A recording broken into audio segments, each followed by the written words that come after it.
Hello दोस्तों, सुहाना modern classes में आपका स्वागत है। आज हमारा टॉपिक हमारे देश के नेताजी सुभाष चंद्र बोस की जीवनी है, क्योंकि आज हम उन्हीं के 125वीं जयंती मनाने जा रहे हैं नेताजी सुभाष चंद्र बोस की। वीडियो को शुरू से लास्ट तक देखते रहिए और उसमें जो त्रुटियां होंगी कमेंट में जरूर हमें बताएं। आइए ध्यान देते हैं नेताजी सुभाष चंद्र बोस की जीवनी। सुभाष चंद्र बोस, इन्हें नेताजी के नाम से जाना जाता है। इनका जन्म 23 जनवरी 1897 ईस्वी को हुआ था, जो कि कटक में हुआ था। उड़ीसा की पुरानी राजधानी, पुराना जो नाम होता है वो जो उसका पहले नाम था कटक था। तो नेताजी का जन्म, सुभाष चंद्र बोस का जन्म 23 जनवरी 1948 ईस्वी को कटक में हुआ था। इन्हीं के जन्मदिन पर पराक्रम दिवस भी मनाया जाता है, अर्थात पराक्रम दिवस 23 जनवरी को मनाया जाता है। नेताजी के गुरु सुभाष चंद्र बोस के गुरुजी का नाम चित्तरंजन दास था। ICS, इसका अर्थ होता है भारतीय सिविल सेवा। इसे स्पेलिंग में कहते हैं ICS। इसका अर्थ होता है भारतीय सिविल सेवा का स्थापना 1919 में हुआ था, जब वो लंदन गए थे। वहां से वो पढ़ाई किए थे ICS के। नेताजी सुभाष चंद्र बोस वहां जाके वो पढ़ाई किए थे लंदन में जाके। स्वराज पार्टी के समाचार पत्र का संपादन 1921 ईस्वी में सुभाष चंद्र बोस ने ही किया था। स्वराज पार्टी का समाचार पत्र का संपादन है 1921 ईस्वी में सुभाष चंद्र बोस ने किया था। अखिल भारतीय युवा कांग्रेस का अध्यक्ष 1923 ईस्वी में सुभाष चंद्र बोस को ही बनाया गया। अखिल भारतीय युवा कांग्रेस के अध्यक्ष 1923 ईस्वी में सुभाष चंद्र बोस को बनाया गया। क्रांतिकारी आंदोलन के कारण वह जेल 11 बार गए थे। उस समय 1925 ईस्वी में सुभाष चंद्र बोस क्रांतिकारी आंदोलन के कारण 11 बार जेल गए थे। इनको क्रांति में रहने का बहुत ज्यादा शौक था। यह हमेशा गर्म दल के इंसान थे। नमक सत्याग्रह में, जब 1930 ईस्वी में नमक सत्याग्रह गांधी जी द्वारा चलाया जा रहा था, उस समय ये भी उनमें भाग लिए थे। द इंडिया स्ट्रगल पुस्तक के पहले भाग नेताजी सुभाष चंद्र बोस ने 1930 ईस्वी में लिखा। कलकत्ता के मेयर तथा भारतीय यूनियन कांग्रेस के अध्यक्ष सुभाष चंद्र बोस को 1930 ईस्वी में बनाया गया।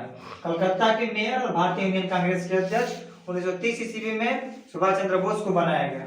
हरिपुरा में भारतीय राष्ट्रीय कांग्रेस के अध्यक्ष सुभाष चंद्र बोस को 1938 ईस्वी में बनाया गया।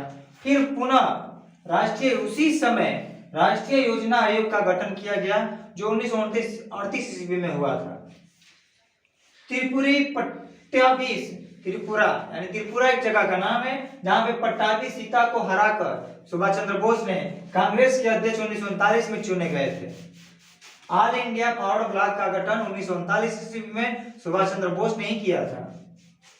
आजाद हिंद फौज का कमान, आजाद हिंद फौज का जो उनका कमान था सुभाष चंद्र बोस को ही सौंपा गया 1939 ईस्वी में, नहीं सॉरी 4 जुलाई 1943 ईस्वी में। तुम मुझे खून दो, मैं तुम्हें आजादी दूंगा, ऐसी बात सुभाष चंद्र बोस ने ही कहा था। जय हिंद का नारा सुभाष चंद्र बोस ने ही दिया था। दिल्ली चलो का नारा भी सुभाष चंद्र बोस ने ही दिया था। भारतीय राष्ट्रीय सेना का गठन 21 अक्टूबर 1943 ईस्वी को सुभाष चंद्र बोस द्वारा ही किया गया था। गांधी जी को राष्ट्रपिता सुभाष चंद्र बोस ने 6 जुलाई 1944 ईस्वी में कहा था। गांधी जी को राष्ट्रपिता के नाम से संबोधित सुभाष चंद्र बोस ने 6 जुलाई 1944 ईस्वी में किया था। नेताजी की जयंती आज हम लोग 125वीं जयंती मना रहे हैं, क्योंकि सुभाष चंद्र बोस का जन्म 23 जनवरी 1897 ईस्वी को कटक में हुआ था और उनसे आज तक कुल मिलाकर 125वीं जयंती उनकी मनाई जा रही है।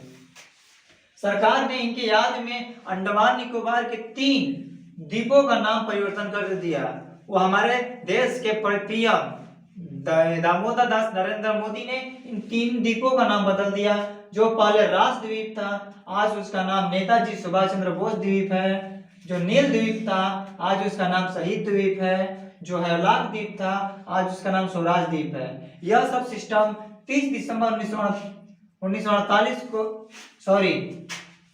30 दिसंबर 2018 को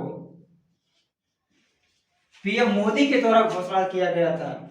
अंडमान निकोबार में झंडा फहराने वाला पहला व्यक्ति सुभाष चंद्र बोस हैं, जिन्होंने 1943 ईस्वी में इन्होंने अंडमान निकोबार द्वीप पर जाके झंडा फहराया था। नेताजी के माता जी का नाम, सुभाष चंद्र बोस के माता जी का नाम प्रभावती देवी था और उनके पिताजी का नाम जानकीनाथ बोस था। वह अपने परिवार में 14 भाई बहनों में थे। उनकी 6 सिस्टर यानी 6 बहन और 8 भाई थे, जिन्होंने में वह भाइयों में 5वें स्थान पर थे और परिवार में 9वें स्थान पर थे। इनकी मौत 18 अगस्त 1945 ईस्वी को टोक्यो जाते समय ताइवान के पास नेताजी के मौत हवाई जहाज से विमान से गिरने की वजह से होगा, जिसका आज तक भी कोई पता नहीं है कि वह जिंदा है या नहीं। लेकिन कथा के अनुसार माना जाता है कि उनका मौत 18 अगस्त 1945 ईस्वी को हवाई विमान से गिर के हुआ है। आज तक उनका शव नहीं मिला। शव का मतलब होता है आज तक अभी तक उनकी अस्थियां नहीं मिली कि वो कहाँ है, किधर है, कैसे हैं, नहीं है। परंतु सामाजिक तौर पर माना गया है कि 18 अगस्त 1945 ईस्वी को टोक्यो जाते समय ताइवान के पास नेताजी सुभाष चंद्र बोस की मृत्यु हो गई। वीडियो अच्छी लगती है तो लाइक, कमेंट और सब्सक्राइब जरूर करें। जहां त्रुटि हो हमें जरूर बताएं। धन्यवाद।